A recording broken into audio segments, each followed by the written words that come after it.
Hello viewers, আসো আজকে তোমাদের সাথে শেয়ার করব দেশীয় স্টাইলে মুরগির মাংস রান্না। তোমরা যারা বাহিরের কান্ট্রিতে আছো চাইলেই কিন্তু এই টাইপের ইয়েলো কালারের মুরগিটা কিনতে পারো। এটা খেতে কিন্তু দারুণ। তো চলো স্টার্ট করি। আমি তো ফার্স্টে এখানে তেল দেওয়ার পরই এখানে কাঁচা পেঁয়াজ, সাথে দারুচিনি, কালো এলাচ, সবুজ এলাচ এবং কিছুটা লবঙ্গ, তেজপাতা দিয়ে সুন্দর করে নেড়ে নিচ্ছিলাম। এরপরে এখানে আদা বাটা, রসুন বাটা, জিরে বাটা, ধনিয়ার গুঁড়ো, হলুদের গুঁড়ো, মরিচের গুঁড়ো দিয়ে সুন্দর করে মশলাটাকে কষিয়ে আর নুন তো আমি অবশ্যই দিয়েছি, না হলে আপনারা গুণ গাবেন কিভাবে, তাই না? খানিকটা আমি মশলা কষিয়ে এই যে মাংস দেওয়ার অপেক্ষায় ছিলাম, যে মাংস দিয়ে মশলাটা আরো সুন্দর করে কষিয়ে নিই। চেষ্টা করবেন মশলাটাকে ফার্স্টে কষিয়ে তারপরে মাংসের সাথে আরো কিছুটা নাড়াচাড়া করে কষিয়ে নেওয়ার। এই মুরগিটা রান্না করে গতকালকে খেয়েছি, মাশাআল্লাহ এত স্বাদের হয়েছে। এই মুরগিটার ভিতরে গিলা, কলিজা এবং মুরগির যে মাথাটা, এটা বাদে অবশ্যই আপনি পাটা পাবেন। আর পাটা পেয়েছি মানে তো আমি হ্যাপি।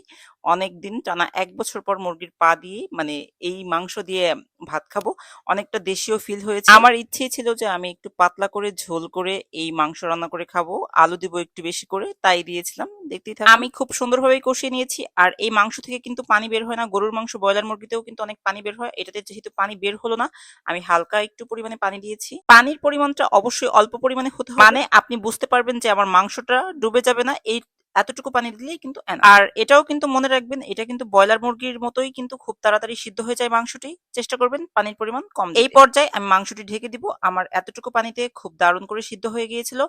আমি দেখুন একটু পরে কিন্তু এই যে নেড়েচেড়ে নিচ্ছিলাম, একটু যে উলট পালট করে দিচ্ছিলাম যাতে আমার সব দিকেই সিদ্ধ হয়। অনেকেই জিজ্ঞাসা করবেন যে মাংসটি আসলে আমরা কি নামে চিনবো, মেবি এটা হার্ড চিকেন বলেই সবাই চিনবে। আর এই যে বলেছিলাম না যে আমি আলু দিয়ে বেশি করে রান্না করব, এই যে দেখুন একদম দেশীয় মুরগির মতো বেশি করে আলু দিয়েছি। এই মাংসের ভিতরে আলুটা আমার এমনিতেই খুব ভালো লাগে, আর আমি একটু বেশি আলু পছন্দ করি, এই জন্যই আমার বেশি দেয়া। আপনারা চাইলে পরিমাণে কমেও দিতে পারেন। আলু দিয়ে আমি খানিকটা ঢেকে দিয়েছিলাম। আমার এই আলুটাও খুব সুন্দর একটু সিদ্ধ হয়ে গেল। আর এখন কিন্তু আমার ওই যে মাংসের সময় যে পানিটা দিয়েছিলাম, ওই পানিটা আর আলুটা অল্প পরিমাণে আছে। আমার আলুটাও সুন্দর করে কষানো হয়ে গেল, সাথে আমার মাংসটাও কিন্তু এই যে কষানোটা, এই কষানোতে কিন্তু বেশি স্বাদ হয়। চেষ্টা করবেন এই সময় আলু এবং মাংস দিয়ে সুন্দর করে কষানো। চুলার আঁচটা মাঝামাঝি অবস্থায় রাখবেন। এই যে মুহূর্তটা, এই মুহূর্তটা একটু বেশি করে কষানোর চেষ্টা করবেন, মাংসের স্বাদটা দ্বিগুণ বেড়ে যাবে। দেখুন আমার মাংসের কালারটাও কিন্তু মাশাআল্লাহ খুবই সুন্দর এসেছে। আর এই পর্যায়ে আমি সুন্দর করে কষিয়ে নিয়েছি। এখন আমি হালকা একটু গরম পানি অ্যাড করে দিব।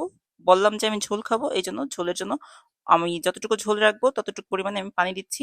আপনারাও আপনাদের পরিমাণ বুঝে পানি দিবেন। অনেকেই আছেন আমার থেকে অনেক ভালো রান্নায় পারদর্শী, প্লিজ আপনারা আমার ভিডিওটি স্কিপ করবেন। আমার ভুল হলে অবশ্যই আমাকে বলে দিবেন, আমি ঠিকই শুধরে আমি আর কি যেমন পারি আমি সেরকম ভাবেই রান্না করি। অনেকেই আছেন এইভাবেই রান্না করে। এই তো আমি আমার পরিমাণ মতো ঝোলের পানি দিয়ে আমি সুন্দর করে এখন ঢেকে দিব।